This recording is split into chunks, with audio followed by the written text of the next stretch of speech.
Papersham presents the notes borrowed from the smartest kid in class. Double checked by an award-winning teacher.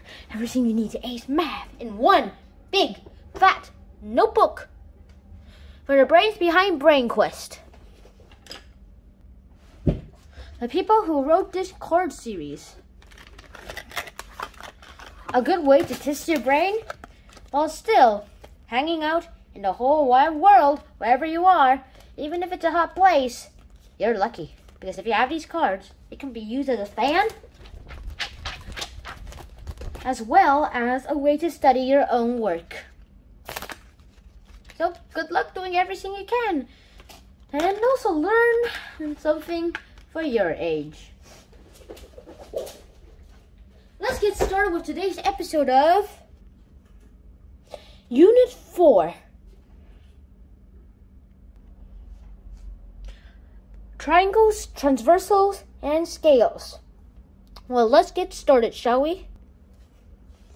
Alright, so now that that's about done, let's get started with the second to last episode of this geometry series. One of my favorite series of all time, to be honest. Let's start with triangles and the transversal lines. Alright, for a triangle, all of the interior angles will add up to 180 degrees. That's like this. Okay, so watch this. Okay, I'll cut a corner of this paper.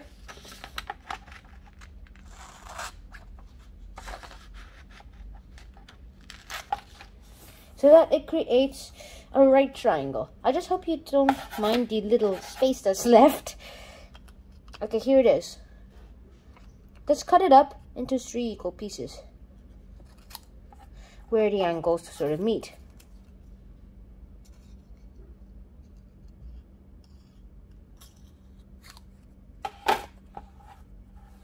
Here it is.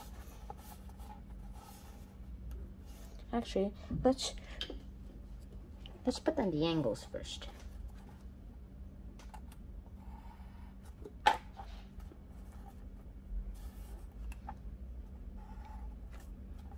put down the angles first, and you get the 180 degree straight angle. And this is proof of the 180 degrees, by the way. And connect these two together, then put this back on. Clink, you get triangle. Move this back into the old position. Move this back into the old position, and you get this, the 180 degree angle. And just keep in mind that this is one way to prove it. There's more other ways, but this is my favorite way. So I'll just show it to you. It's also the way that's shown in the book, so that's about how it goes. Transversal lines. What are transversal lines? Well, firstly, I'm going to draw 2 parallel lines. Remember, we need set squares for this. We need set squares for this.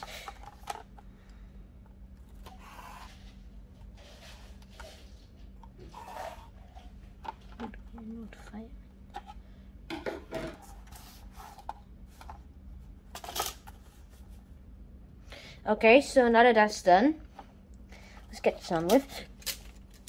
We draw a line that passes through these 2 parallel lines. Okay, and then you can see fairly enough that there are 4 angles created. And like that, well, this is what happens.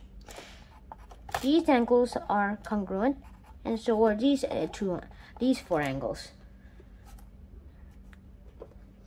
And these are called corresponding angles. Or angle. Okay, let's mark these up. 4, 5, 6, 7, 8. Angle 1 is corresponding to angle 5. Angle 2 is corresponding to angle 6. Angle 3 is corresponding to angle 7. And angle 4 is corresponding to angle 8. And, well, that's basically it. And these are corresponding angles that I just showed you. Okay, and remember the opposite angles. Angle 1 is equal to angle 3, angle 2 is equal to angle 4, angle 5 is equal to angle 7, and angle 6 is equal to angle 8. Sorry, I paused the video so that I sneezed. Anyways, for alternate exterior angles, they are 1 and 7 and 2 and 8. While alternate interior angles is the complete opposite, 3 and 5 with 4 and 6. That's basically it. Alright, now that we're done with that, similar figures and scale drawings are going to be needed. Alright, similar figures are figures that have the same shape, but not necessarily the same size. So let me show you an example of a similar figure.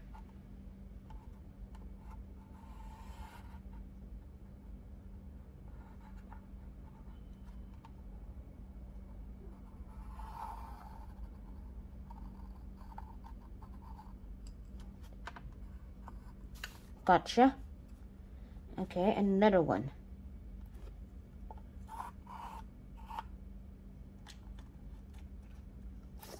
These are similar figures. As you can see, there are these.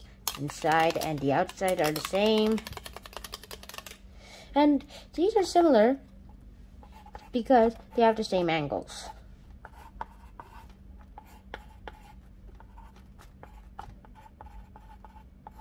We can measure them if you like, but I don't really have time for that. Anyways, after that, there is one other thing I would like you guys to have included in this episode after we finish this. Anyway, instead of this symbol, we just use the top this symbol. These are similar figures. Their angles will definitely have to be the same, but their size will have to be proportional, but not the same, but probably not the same size. They have to be proportional though. That is the rule with scale drawings. And where do we see scale drawings the most? Well, if you remember from my first ever episode, you'll remember them that I've talked about scales in the very, very first episode. In fact, it's most likely right here.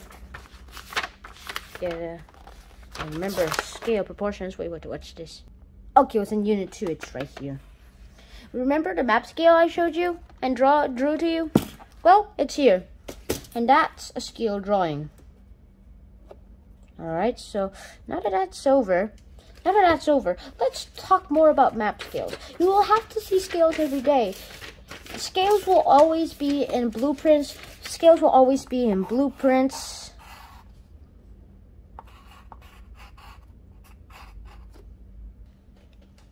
Alright, here it is. And here is the blueprint. You'll also always see them in maps. Usually in maps of some places.